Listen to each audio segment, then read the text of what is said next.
So today it rained and I'm feeling very motivated to do ghost stories and just stories in general. Being able to sit inside without it being deathly hot has definitely gotten me to get my little storytelling spark back. So here's another ghost story for you, or multiple actually. I hope you enjoy.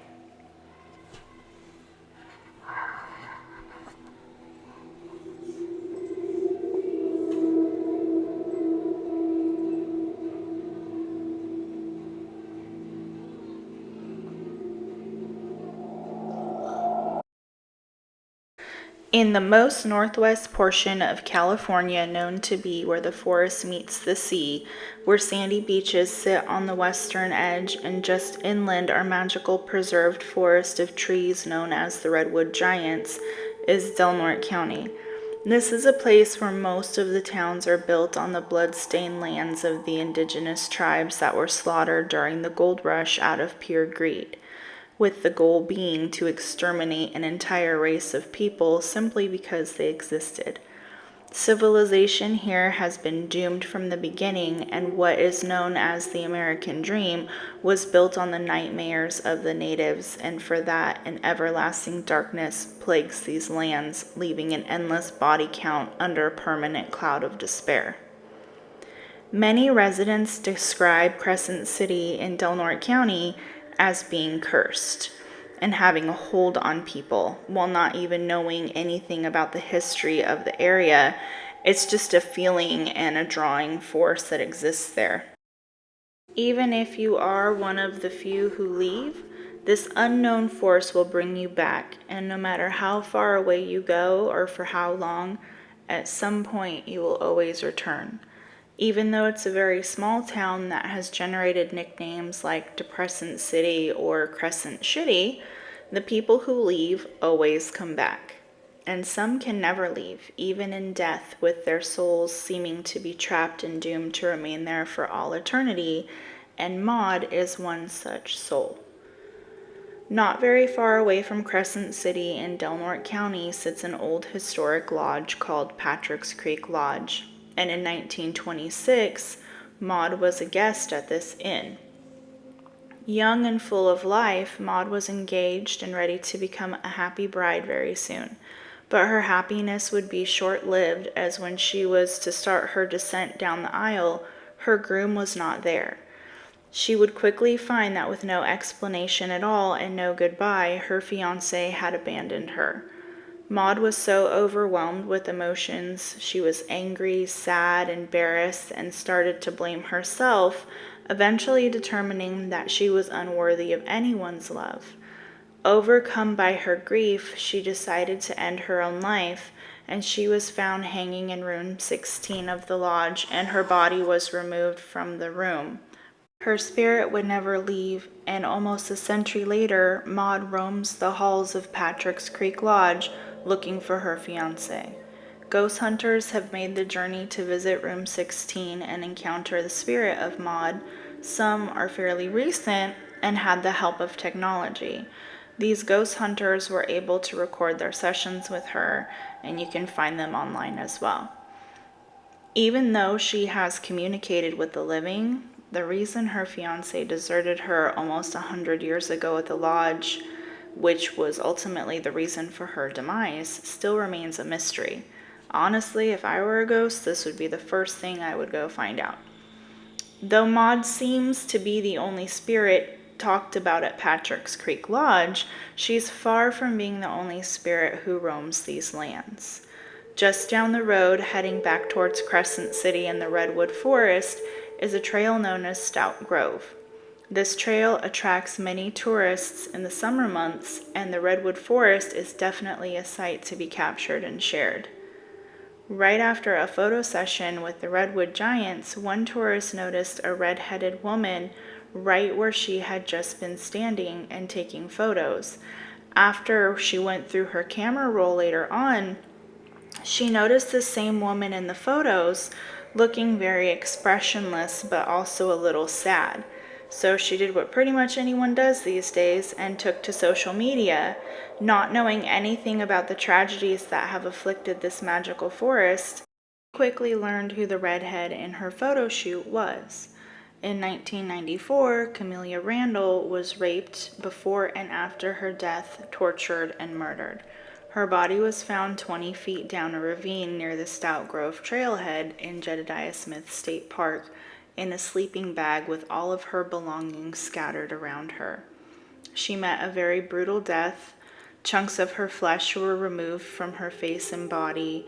Most of the skin on her left forearm was gone, which was later on determined not to be caused by animals.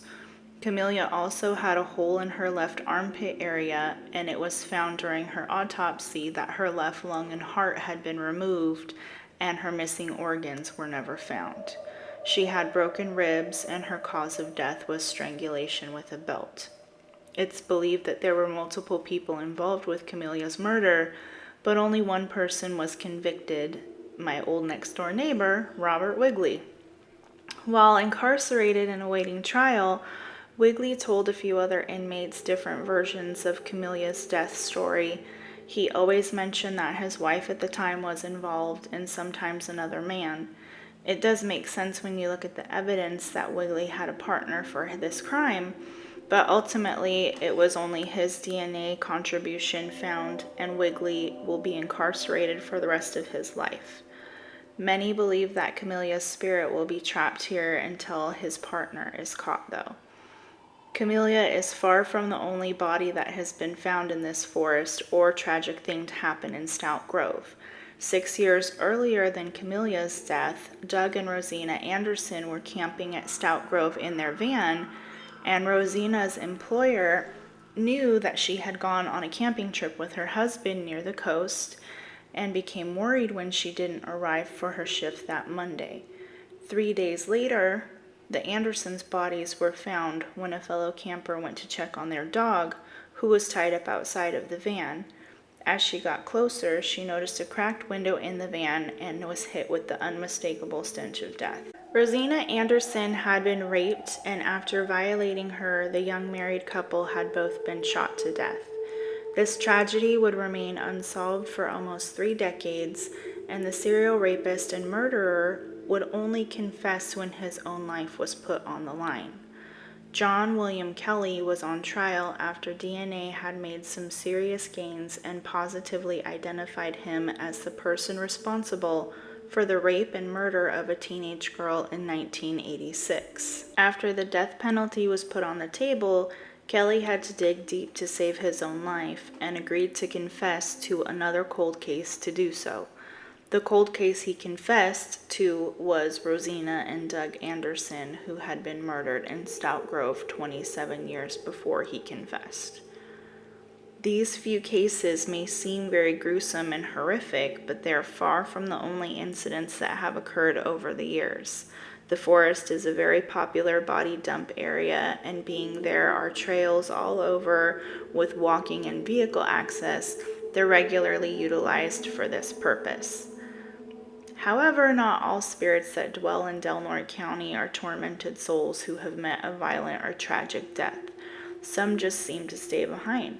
Maybe they're waiting for someone, maybe they're attached to a place, maybe they can't move on because of what they had done in their own life. In Crescentcity, one of the first homes built in the town is an original Queen Anne Victorian style home that still stands today on the corner of 7th and H Street.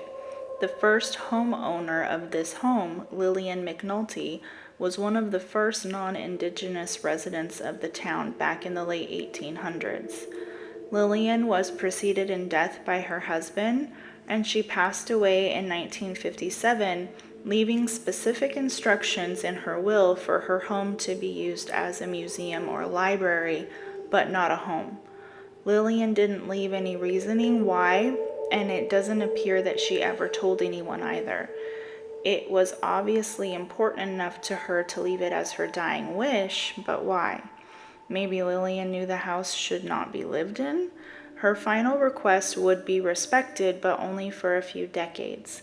After a while, crowds got smaller and smaller, and the city decided to sell the McNulty house as a home. The new homeowners could definitely sense they were not the only ones who lived there. What they would describe To others is the typical haunting occurrences that you hear about all the time: moved items turning up other places months later, water running by itself, mostly things that could be explained away to regain comfort of living in the house. Many who passed by would claim to see an old lady in old-time clothing looking out of the kitchen window. Maybe it was Lillian, or maybe it was the reason Lillian didn't want the house to be sold.